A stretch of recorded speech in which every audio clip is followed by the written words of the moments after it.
In the dark underworld of Seoul, power is usually measured in decibels: the roar of a gunshot, the scream of a victim, the barking of orders.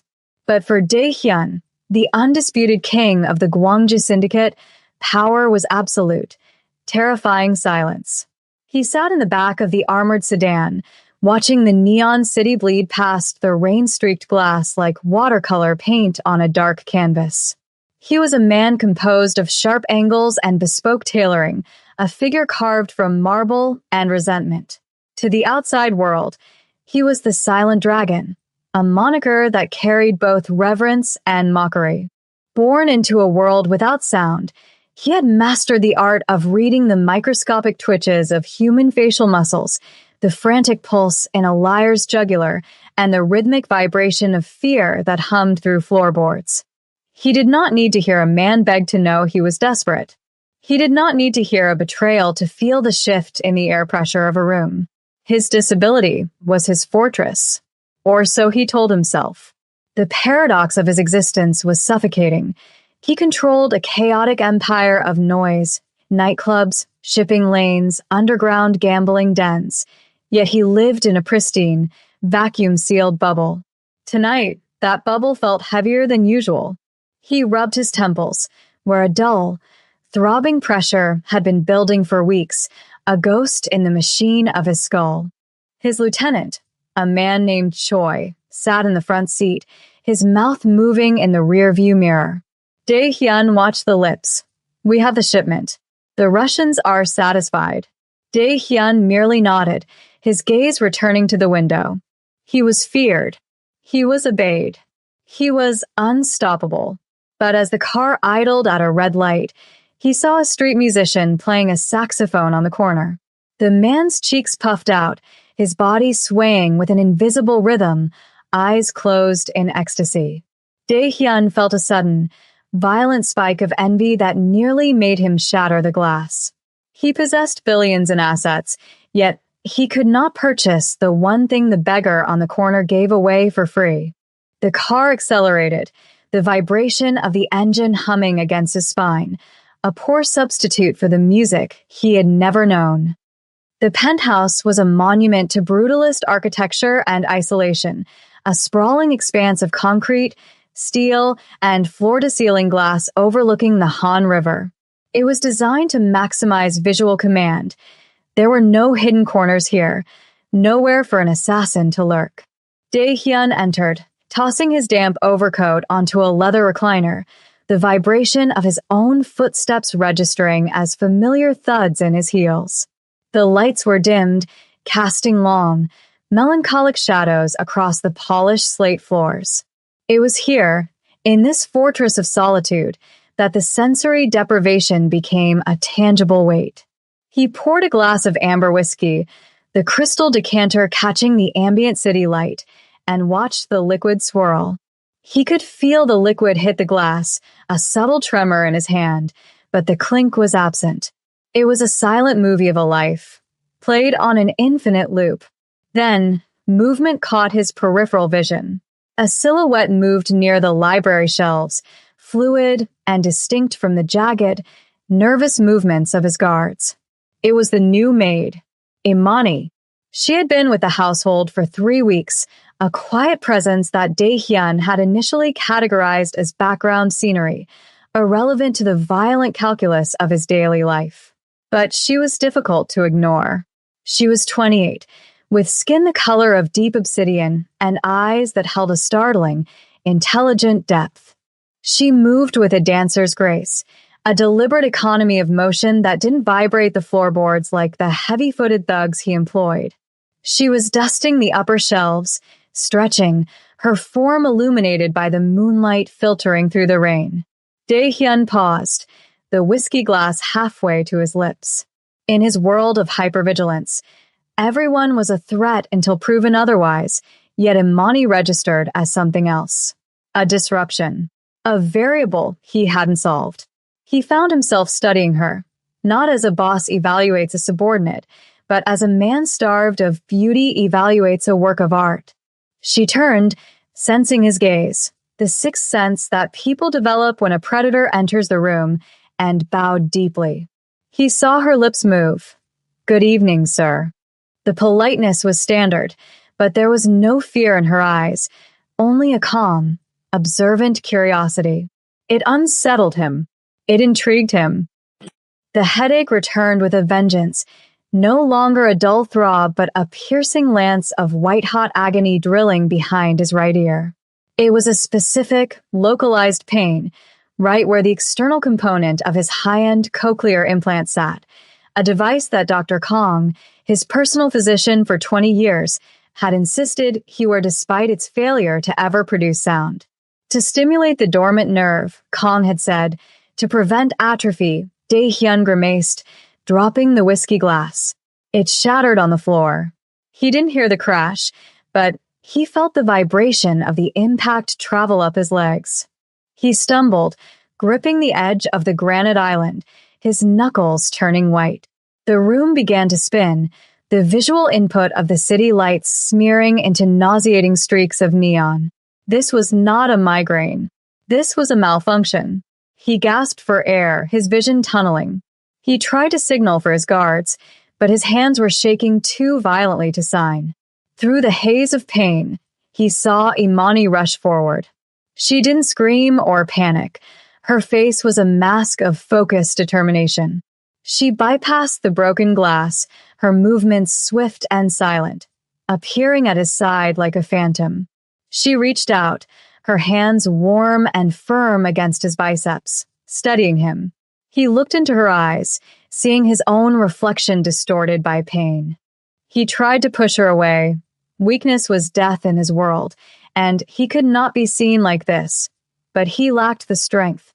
The agony was radiating from the device behind his ear, sending electric shocks down his neck. Imani seemed to realize the source immediately. She didn't look at his face. She looked at the device. Her eyes narrowed, not with confusion, but with recognition. A flash of anger crossed her features, a strange emotion for a maid witnessing a medical emergency. She guided him to a chair, forcing him down. Her lips moved, urgent and precise. "Hold still." The command was so authoritative that Dae-hyun, a man who commanded armies, froze. What happened next defied every rule of his existence. Imani didn't call for help.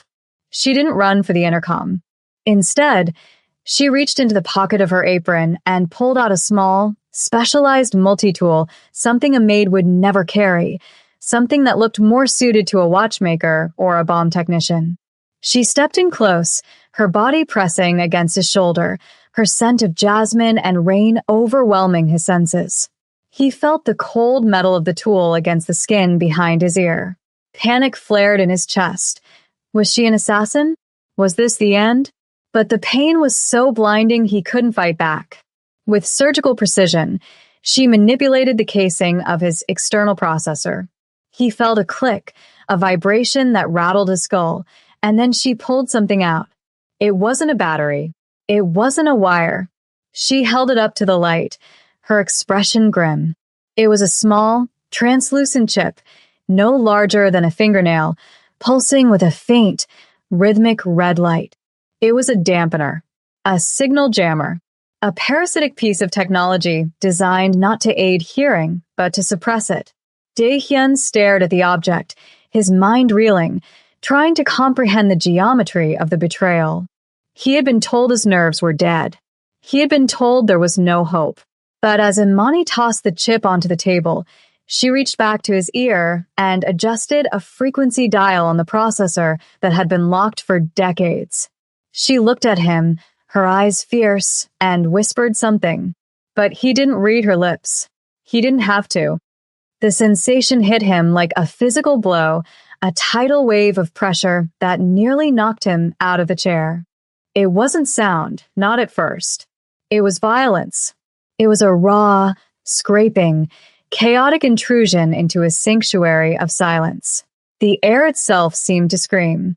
A low, thunderous roar filled his head, the sound of his own blood rushing through his veins. The hum of the refrigerator in the far corner sounded like a jet engine taking off.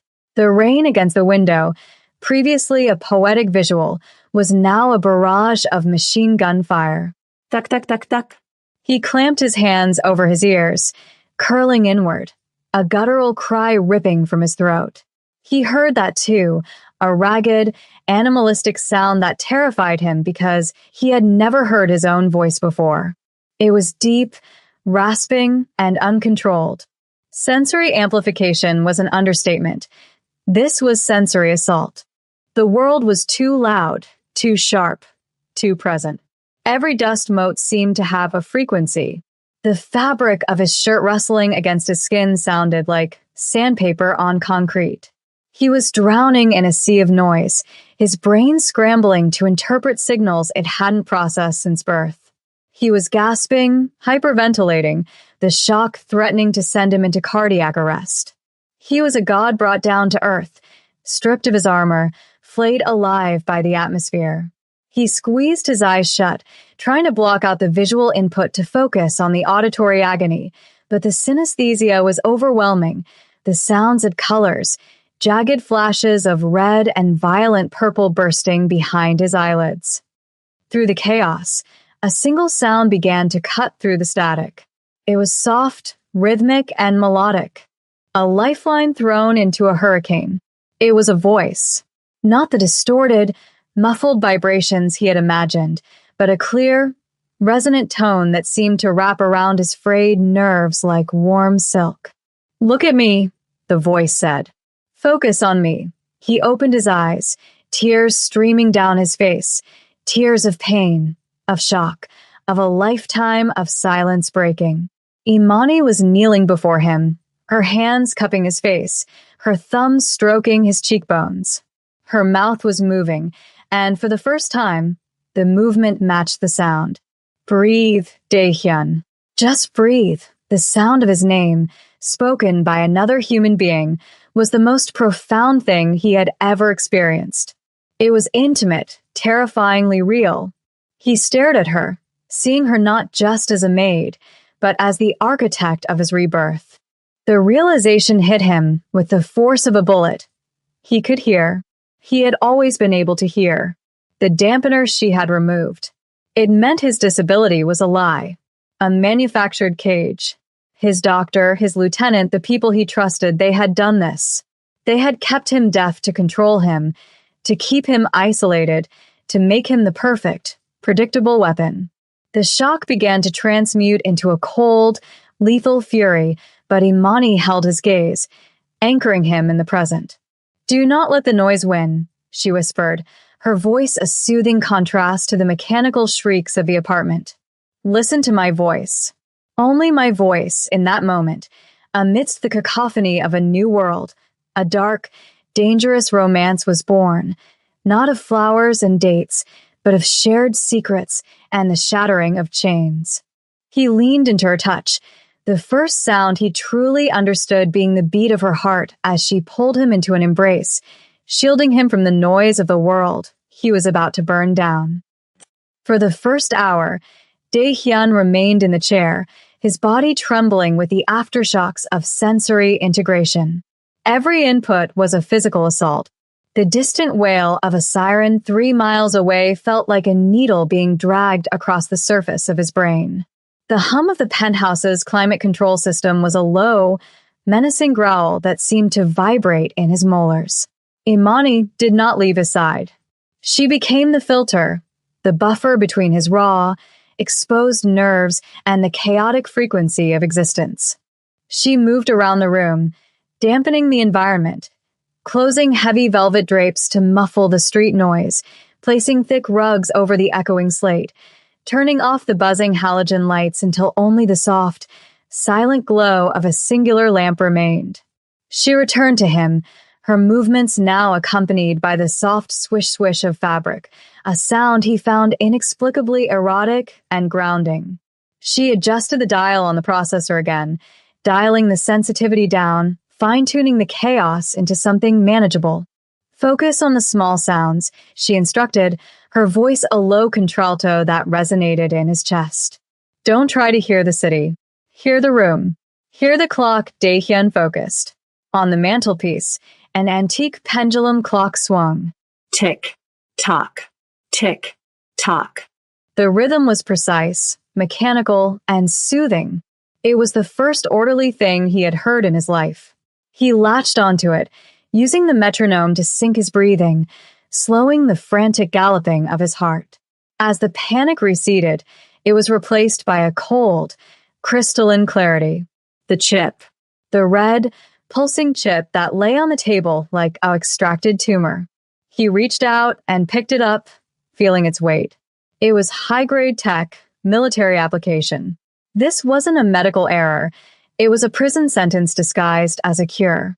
He looked at Imani, his voice rasping, and used the modulation required for speech he could actually hear.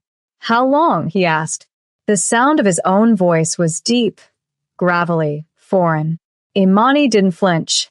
Since the beginning, she said softly. The device wasn't broken, Dae-hyun.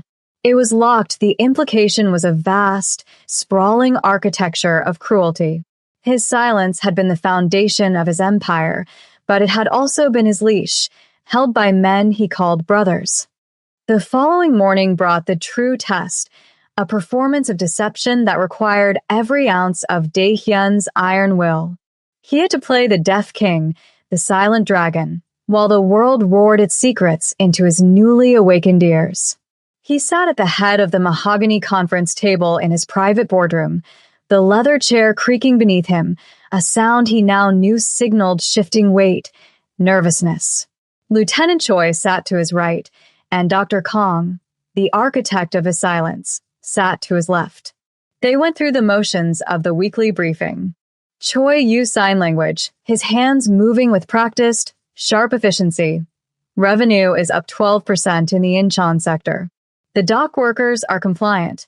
But as Choi signed, Dae-hyun heard the wet, sticky sound of the man's tongue peeling from the roof of his mouth, and then the murmur under his breath. The Russians are pushing for a bigger cut.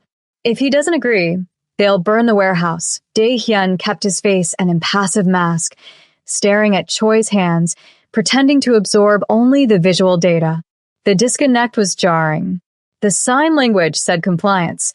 The voice said mutiny. Then Dr. Kong spoke, not bothering to sign because he believed his patient was in a soundless void. His vitals are stable, but he looks tired, Choi. Maybe the dosage needs increasing. If he becomes lucid, if he starts asking questions, the doctor's voice was reedy, high-pitched, vibrating with a coward's tremor. Choi chuckled, a low, guttural sound that grated on Dae-hyun's ears like grinding stones. He won't ask questions. He's a dog that knows its kennel. As long as he can't hear the wolves coming, he needs us to guide him. The rage that flooded Dae-hyun was not hot. It was absolute zero. It was the freezing point of the soul. He watched their lips move, watched the arrogance dance in their eyes. They discussed skimming profits. They discussed the maintenance of his disability. They discussed him as if he were a piece of malfunctioning machinery. Every scratch of a pen on paper, every clear of a throat, every rustle of a suit jacket was a piece of evidence. He was gathering intelligence not through spies, but through the very air they breathed. He nodded slowly, signing back. Good work. Proceed as planned. The irony tasted like blood in his mouth. That night, the atmosphere in the penthouse shifted from clinical to conspiratorial, the air thick with the tension of unsaid things and the budding heat of a shared secret. Dae-hyun stood by the window, listening to the rain lash against the glass, a violent, percussive rhythm that he was beginning to understand. Imani entered, carrying a tray of tea. He didn't need to turn around to know she was there. He heard the soft friction of her footsteps, the clink of porcelain, the intake of her breath. "Who are you?" he asked, not turning from the window. He heard her set the tray down. "I was a nurse at the clinic," she confessed, her voice steady, but laced with a melancholic weight. "I worked in audiology. I saw your file 3 years ago. The scans. They didn't make sense. Your cochlear nerve was intact. Healthy. Robust. But the diagnostics always showed zero activity." She paused, and he heard the rustle of her uniform as she wrung her hands, a nervous tick she usually suppressed. I asked Dr. Kong about it. The next day, I was fired, blacklisted. I lost my license, my apartment, everything.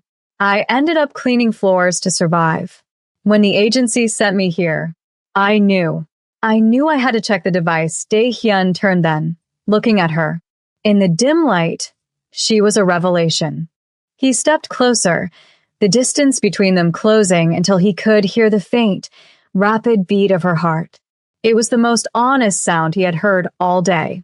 "You risked your life," he murmured, reaching out to touch the side of her face. His hand was rough, scarred from years of violence. Her skin was soft, warm. Why? She looked up at him, her eyes searching his. "Because silence should be a choice," she whispered. Not a cage. The romance that bloomed between them in that moment wasn't born of flowers or courtship. It was forged in the fires of survival.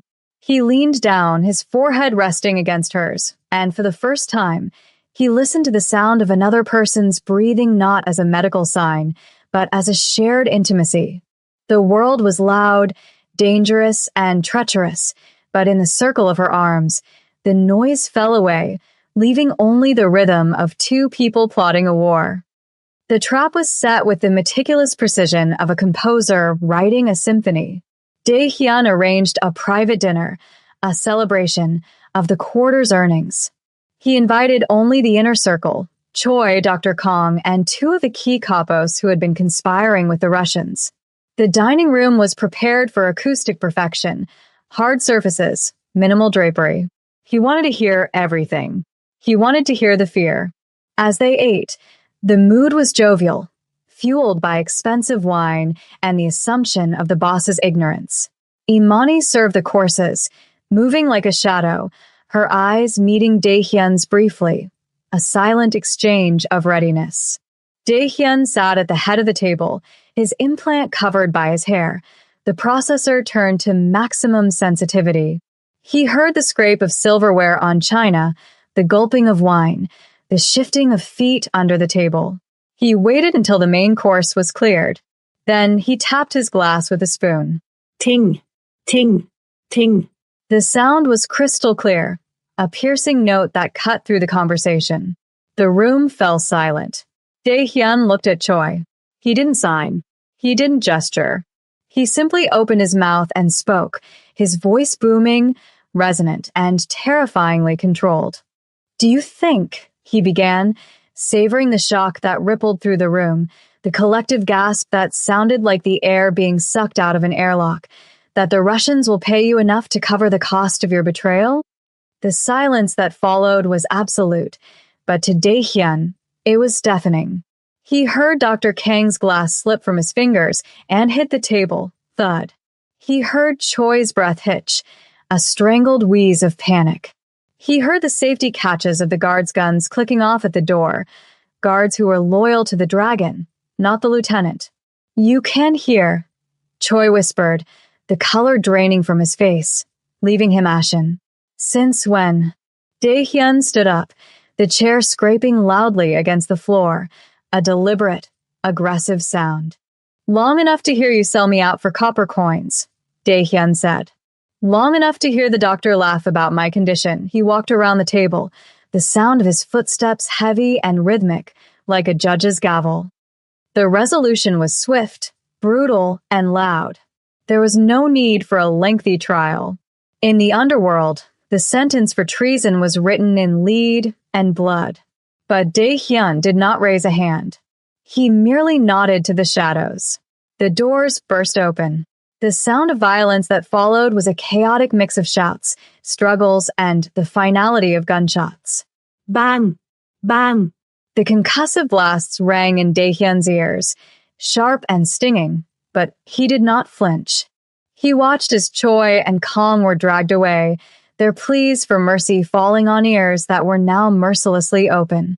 When the room was finally empty, save for the bodies of the betrayers and the scent of gunpowder, Dae-hyun stood alone in the center of the carnage.